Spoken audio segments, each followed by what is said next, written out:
दोस्तों नमस्कार, मैं मोहन थवाइट एम टेक चैनल में आपका स्वागत करता हूं। दोस्तों, कस्टमर अट्रैक्शन पार्ट 2 आज आपके सामने है, जिसमें ग्राहकों को आकर्षित करने के 10 और महत्वपूर्ण टिप्स के बारे में आज हम चर्चा करेंगे। अगर आपने पहला भाग नहीं देखा तो उसे भी वक्त निकालकर जरूर देखें। आपको ग्राहकों को आकर्षित करने के 10 और महत्वपूर्ण टिप्स वहां पर मिल जाएंगे। दोस्तों, अगर चैनल पर पहली बार आए हैं तो सब्सक्राइब जरूर कर ले, साथ ही नोटिफिकेशन के ऑल बटन घंटी को जरूर दबा दें ताकि ऐसे ही यूजफुल वीडियो आपको हमेशा देखने को मिले। तो आइए बिना देर किए कस्टमर अट्रैक्शन के अगले 10 महत्वपूर्ण टिप्स के बारे में जानते हैं। पहला टिप्स, कस्टमर वैल्यू पर ध्यान दें। ग्राहक के सामने चेहरे पर मुस्कान बनाए रखें, उनके ऑर्डर को ध्यान से सुने। उनके ऑर्डर में कोई वैरायटी आपके पास ना हो तो कहीं से मंगवाकर मैनेज करके दें। सामान देने में ज्यादा देर न करें। कोई वस्तु महंगा हो लेकिन कम कीमत वाले वस्तु से अगर ग्राहक की आवश्यकता की पूर्ति हो जाता हो तो उन्हें पैसे बचाने का सजेशन जरूर दें। अगर आपका ग्राहक आपका 2-4 रुपए चिल्लर नहीं देता है तो उसे जिद मत कीजिए कि आपको देना ही पड़ेगा, लेकिन अगर आपके कस्टमर का 1 रुपया भी वापसी है तो हर हाल में उसे लौटाएं या चॉकलेट जरूर दे दें। आपकी ये सहन शक्ति और आपका ये ईमानदारी लोगों के मन में एक बेहतर इंसान की छवि बनाता है। हाजिर जवाब देने के बजाय कुछ पल रुक कर जवाब दें। इससे ग्राहक को लगता है कि दुकानदार मेरी बात को ध्यान से सुनने के बाद सोच समझ कर जवाब दिया है। अगर ग्राहक को कुछ असुविधा हो या असमंजस में हो तो सही निर्णय लेने में उसकी मदद करें। दोस्तों, किसी महान लेखक ने तो यहाँ तक कह दिया है कि जब लोगों का ध्यान अपनी ओर आकर्षित करना हो तो उन्हें उनके नाम से पुकारें। इस दुनिया में किसी व्यक्ति को सबसे अच्छा और सबसे प्यारा खुद का नाम लगता है, इसलिए मजबूत रिलेशनशिप के लिए उन्हें उनके नाम से जरूर पुकारें। दूसरा टिप्स, समय समय पर रिश्तों की मरम्मत करते रहें। घर से दुकान या दुकान से घर या फिर कहीं आते जाते परिचितों से मुलाकात हो तो हाय हेलो नमस्कार या अभिवादन के साथ हाल चाल जरूर पूछें। पुराने अच्छे ग्राहक जो शॉप में आना बंद कर दिए हैं तो उनसे बातचीत कर किसी भी तरह दुकान पर वापस आने के लिए उन्हें प्रेरित जरूर कीजिए। कहते हैं एक पतली सी धागा अगर पत्थर पर लगातार गुजरते रहता है तो उस पत्थर पर भी अपना निशान बना देता है। अगर आप कुछ मुलाकातों में लोगों को बार बार आने की रिक्वेस्ट करते हैं, जैसे सर जी आपके कदम कब हमारे दुकान पर पड़ेंगे, भाई जी आपके दर्शन को तरस रहे हैं, कभी तो दुकान की ओर गलती से आ जाइएगा, क्या नाराजगी है सर जी जो हमारे दुकान में आपके दर्शन दुर्लभ हो गए हैं, बड़ी इच्छा है प्रभु आपके साथ दुकान में बैठकर चाय पीने का, कब आपके चरण पड़ेंगे हमारे चौखट पर। अर्थात ग्राहकों को महत्ता का अनुभव जरूर कराइए। इस तरह अलग अलग प्रभावित करने वाले वाक्यों का इस्तेमाल करते हैं तो उन्हें अपनी दुकान तक वापस लाने में आप कामयाब जरूर हो सकते हैं। बस उम्मीद न छोड़ें। इसके लिए आपको अपने ईगो से समझौता करना पड़ सकता है। अगर आप इसके लिए तैयार हैं तो आपको सफलता जरूर मिलेगी। तीसरा टिप्स, समय समय पर स्कीम या ऑफर चलाएं। अगर कोई व्यक्ति 2000 का सामान खरीदी करता है और आपका मार्जिन 200 रुपए है और आप चाहते हैं कि ऐसे ही मोटे मोटे ग्राहक, ज्यादा बड़ा अमाउंट में खरीदी करने वाले ग्राहक ज्यादा आए ताकि आपका सेल बढ़े, तो 200 रुपए की मार्जिन से 50 रुपए का कोई आकर्षक गिफ्ट दे दीजिए और ये भी उन्हें कह दीजिए जब भी वो 2000 की खरीदी करेंगे उन्हें ऐसा ही एक खूबसूरत गिफ्ट हर बार मिलेगा। आप चाहें तो अपने परिचित या रिलेटिव को भी इसके बारे में बता सकते हैं। इस तरह से समय समय पर अपने बजट या सुविधा के अनुसार स्कीम, ऑफर या कूपन स्कीम चलाकर ग्राहक को ज्यादा खरीदी के लिए प्रोत्साहित कर सकते हैं। इससे आपका सेल बढ़ सकता है। टिप्स नंबर 4, अपने आप को एजुकेट करने में ध्यान दीजिए। ग्राहक आपसे मोलभाव करता है, आप हैंडल नहीं कर पाते, ग्राहक लौट जाता है। ग्राहक आपसे कोई सामान खरीदी करते लेकिन अचानक कहता है अभी रहने दीजिए बाद में खरीद लेंगे। आप कहते हैं क्या हुआ और आपको असमंजस में डालकर वो ग्राहक चला जाता है। ग्राहक किसी वस्तु को पसंद कर लेता है लेकिन कीमत के मामले में या क्वालिटी के मामले में आप सही जानकारी देकर उसे संतुष्ट नहीं कर पाते और ग्राहक सामान लेने का विचार त्याग देता है। क्यों? क्योंकि आप अपने आप को एजुकेट करने में, आप अपने आप को प्रोडक्ट के विषय में जानकारी लेने में, आप क्वालिटी की जानकारी लेने में, आप उस कंपनी की जिसका सामान बेचते हैं उसकी जानकारी लेने में रुचि नहीं लेते। या कुछ ज्यादा जानकारी नहीं होता, इसलिए ग्राहक को संतुष्ट कर पाना मुश्किल होता है। अगर उस वस्तु के बारे में जिसे आप बेचते हैं और आपके पास ग्राहक से ज्यादा इंफॉर्मेशन नहीं है, तो ग्राहक को प्रभावित कैसे कर पाएंगे, उनके कंफ्यूजन दूर कैसे करेंगे, संतुष्ट कैसे कर पाएंगे कि वो प्रोडक्ट उनके लिए उपयुक्त है। इसलिए अपने प्रोडक्ट की बेसिक जानकारी जरूर रखें। लगातार कुछ न कुछ नया सीखते रहिए, तभी तो लोगों को कन्विंस कर पाएंगे। 5वां टिप्स, हमेशा उत्साहित रहें। दुनिया खूबसूरती की दीवानी है। लोगों को हंसता हुआ चेहरा अच्छा लगता है। अगर आप रोनी या मायूस सूरत लेकर दुकान में बैठते हैं, अगर आप किसी को अपना दुखड़ा सुनाते हैं, तो ज्यादा से ज्यादा 2 बार 3 बार वो ग्राहक आपकी बात सुनेगा। हर बार अगर आप अपना प्रॉब्लम सुनाते रहेंगे, चाहे आपका दोस्त हो या आपका ग्राहक, तो आपका सर्विस और कीमत कितना भी बेहतर या अच्छा क्यों ना हो, वो आपके पास आने से खुद को रोकने का प्रयास जरूर करेंगे। जब तक विशेष जरूरी ना हो, वो आपके साथ तक आना नहीं चाहेंगे। इसलिए ग्राहकों के सामने चेहरे पर मुस्कान बनाकर रखें। अपनी समस्या खुद सॉल्व करें या केवल उपयुक्त व्यक्ति के पास ही चर्चा करें। दूसरों की बुराई ग्राहक के पास ना करें, चाहे वो आपके कॉम्पिटिटर के बारे में ही क्यों ना हो या आपके किसी अन्य ग्राहक के बारे में क्यों ना हो।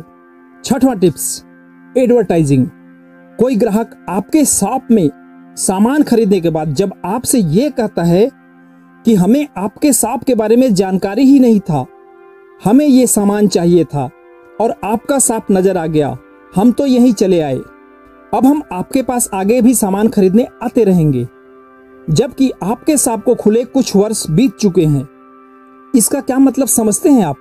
इसका एक ही मतलब होता है कि आपने अपने बिजनेस को अपने पूरे बिजनेस एरिया में संभावित ग्राहकों तक पहुंचाने के लिए एडवर्टाइजिंग का सहारा नहीं लिया। नहीं तो ग्राहक आपसे आकर ये नहीं कहता कि हमें पता ही नहीं था कि यहाँ पर ये सामान भी मिलता है।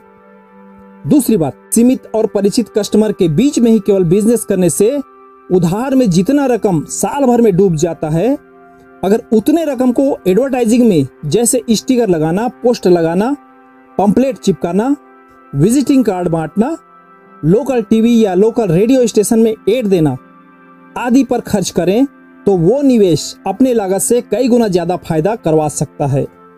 दरअसल ये लोगों के माइंड में आपके बिजनेस के वैरायटी का प्रोग्राम सेट करने का काम करता है। उन्हें आपका एड बार बार सुनने या देखने के कारण याद रहता है। जब उन्हें आपके शॉप से संबंधित किसी वस्तु की जरूरत होती है, तो अपरिचित कस्टमर भी एक बार आपके शॉप तक आने की कोशिश करता है या अपने परिचितों को आपके शॉप में आने का सजेशन जरूर देता है। इस तरह से भी अपने दुकान या बिजनेस का प्रचार कर लोगों का ध्यान अपने बिजनेस की ओर आकर्षित किया जा सकता है, जिससे नए, नगद और अपरिचित कस्टमर की संख्या बढ़ाया जा सकता है। लेकिन इसके लिए उचित मात्रा में वैरायटी भी होना चाहिए। 7वां टिप्स, अपने आप को हीन भावना से ग्रसित ना होने दें। मेरा दुकान का साइज छोटा है, इसलिए ग्राहक कम आते हैं। मेरे दुकान में वैरायटी कम है, इसलिए ग्राहक कम आते हैं। मैं ठीक से बात नहीं कर पाता, इसलिए ग्राहक लौट जाते हैं। मेरा कॉम्पिटिटर सस्ता बेचता है, इसलिए ग्राहक नहीं आते। मेरे दुकान का लोकेशन शायद ठीक नहीं है, इसलिए लोग यहाँ तक आते नहीं। अगर आप भी आंतरिक शक्ति को कमजोर करने वाले इस तरह के विचार को मन में स्थान देते हैं, तो आपके अंदर प्रतिदिन उत्पन्न होने वाले एक्साइटमेंट, ऊर्जा या इच्छा शक्ति को आपका ये विचार खत्म कर देता है, उसे किल कर देता है या डिप्रेशन में बदल देता है। आशा और उत्साह के बिना आप अपने परफॉर्मेंस में जान नहीं डाल पाएंगे। लोग आपके प्रोडक्ट, आपके उत्साह और उत्साह से भरे विश्वास को देखकर खरीदते हैं। इसलिए हमेशा उत्साहित रहिए, खुश रहिए। 8वां टिप्स, लेन देन और हिसाब में हमेशा चौकन्ना रहिए। आपको नल का काम करवाना है, आप प्लम्बर को फोन करते हैं, वो कहता है दोपहर को आकर ठीक कर देगा। आप पैसे की बात करते हैं, वो कहता है जो रेट वाजिब है वही आपसे लूंगा। आप कहते हैं ठीक है, वो दोपहर में आकर नल के उस पॉइंट को ठीक कर देता है। आप उन्हें 100 रुपए देते हैं, वो कहता है नहीं साहब इतने में क्या होगा, 300 रुपए दीजिए। आपको यह सुनकर झटका लगता है, काम जरा सा लेकिन कीमत कितना ज्यादा। और अब प्लम्बर अपने बात पर अडिंग है, उससे वो कम लेना नहीं चाहता, तो क्या करेंगे आप? काम तो आपने करा लिया बिना पैसा तोड़े, या तो मुंह मांगी रकम देंगे या फिर उसके साथ आपका तू मैं होगा। इसलिए मैं आपसे ये कहना चाहता हूं, चाहे घर का काम कराना हो या बिजनेस का स्टॉक खरीदना हो, ग्राहक को सामान बेचना हो या क्रेडिट में सामान देना हो, पैसों के आंकड़े और लेन देन की टाइमिंग के मामले में हमेशा चौकन्ना रहिए। जब पैसों की बात आती है हमेशा अपने कान खड़े रखें, बल्कि सुनने के बाद कंफर्म करने के लिए अपने शब्दों में दोबारा जरूर दोहराएं और सामने वाले से हाँ कहलवाएं। जैसे, कितना बतलाया आपने? 500 रुपए? तो सामने वाला कहेगा हाँ। इस तरह कंफर्म जरूर कराएं। टिप्स नंबर 9, खरीदी में पैसा बचाना सीखिए।